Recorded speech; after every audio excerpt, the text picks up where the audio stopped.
നമുക്കത് മാറ്റി സ്ഥാപിക്കണം, അല്ലെങ്കിൽ അതിൽ പണി ചെയ്യണം എന്നൊരു നിർദ്ദേശം വരുമ്പോൾ ഇദ്ദേഹം പറയേണ്ടത് എന്താ?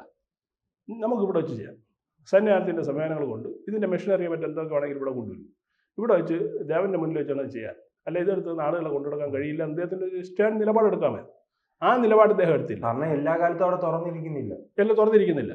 പിന്നെ പറയുന്നുണ്ട് പിന്നെ ഇത് കൊണ്ടുപോകാനായിട്ട് അദ്ദേഹം വിയോജിപ്പ് രേഖപ്പെടുത്തിയെന്നു.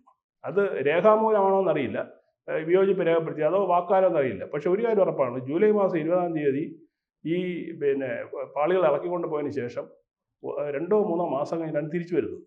അപ്പോൾ ഇത്രയും സമയത്ത് ഈ ദ്വാരപാലകന്മാരിൽ ഈ പറഞ്ഞ ഈ സ്വർണ്ണ ചട്ട ഇല്ലായിരുന്നു.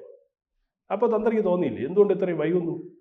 ഒരു ചോദ്യം ചോദിക്കാമായിരുന്നല്ലോ. ദേവസ്വം പ്രസിഡന്റിനോട് അവിടുത്തെ എക്സിക്യൂട്ടീവ് ഓഫീസറിന് ചോദിക്കാമല്ലോ, സാറേ ഈ സാധനം കൊണ്ടുപോയിട്ട് ഇത്രയും കാലമായി, എന്താ കൊണ്ടുവയ്ക്കാത്തതെന്ന് ഇദ്ദേഹം എന്താ ചോദിക്കാൻ ഞാൻ? അപ്പോൾ ഇങ്ങനെയൊക്കെ സംശയങ്ങളുണ്ടാകുന്ന ആളുകളുടെ മനസ്സിൽ സംശയം ജനിക്കുന്നത് അതുകൊണ്ടാണ്.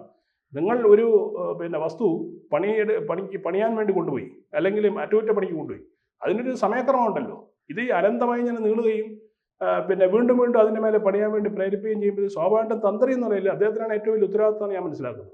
ശബരിമലയെ സംബന്ധിച്ചിട്ട്, മറ്റു സ്ഥലത്തല്ല, ശബരിമലയെ സംബന്ധിച്ചിട്ട്. അപ്പോൾ അതുകൊണ്ട് അദ്ദേഹത്തിൻ്റെ ഒരു ഇടപെടൽ ദുരൂഹമാണ് എന്നുള്ളതാണ് വസ്തുത. കൂടുതൽ വാർത്തകളും വിശേഷങ്ങളും നിങ്ങളിലേക്ക് എത്താൻ ABC മലയാളം സബ്സ്ക്രൈബ് ചെയ്യുക, ബെൽബട്ടനും അമർത്തുക.